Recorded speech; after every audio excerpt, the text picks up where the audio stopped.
I'm going to go ahead and translate some of that for you here real quick. And it can kind of boil down to something that I think is pretty obvious, that while DeAndre Swift had some really nice moments in 2024, it sounds like the Bears were ultimately dissatisfied with their investment, right? Because there were a lot of things that were talked about in just 2 sound bites that he needs to get better at. And part of it, what Ben Johnson said, is not always looking for the home run. Sometimes you have to take those dirty runs, right? And sometimes you have to work with your blocking to be able to get to that point.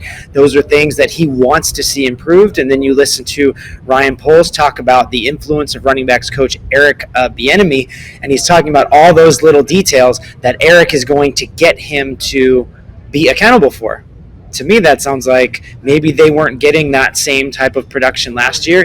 In terms of not needing that 1B, I don't know about that. I think in order for this run game to be whole, I think that you need another talent in here. It doesn't have to be exactly like Sonic and Knuckles. I think everyone assumed that it's going to be Gibbs and Montgomery South, and maybe that will happen. Maybe they can go out and get a more physical back, like a certain tough individual from Arizona State coming out in the draft. It could be, Roschon Johnson could step into that role. But I do think that they need a more physical back. DeAndre Swift is not going to gain 50 pounds. He's not going to grow 5 inches over the course of this offseason. It does sound like maybe the priorities aren't necessarily bolstering the run game to its final form in the first year. We have to think of this as a couple-year long process.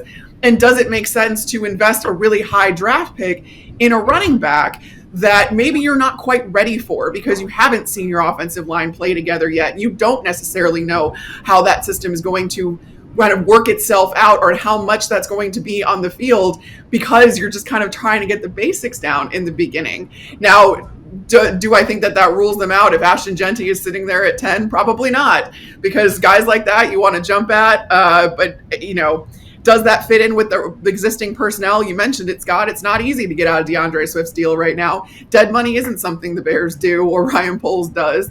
You're right. We don't have to do it right away. You don't have to fix every problem right away. This isn't a boat with all the holes, blowing water into the boat right now. There is time. You're going to have to address certain things at certain times along that timeline. I think just going back to your original point, Scott, it seemed just like there's a lot of things that Ben Johnson and Ryan Poles are putting out there to DeAndre Swift directly through the media to maybe get his attention. And obviously they probably had the talk with him as well that they want to get him, focused and locked in and taking the little gains, taking a little bit more of the singles as opposed to trying to hit the home run. So we'll see about DeAndre Swift specifically. The running back room as a whole, I think it's just going to be affected by Eric Bieniemy's presence. As you alluded to, Carmen, I think we heard Ben Johnson just kind of talk about how much he trusts Eric Bieniemy and how he thinks he's going to be one of those coaches that gets after it on the field. Maybe he's not one of the idea man, but he's going to get after it on the field. That tells me you trust him in whoever's out there. So maybe it's not big resources.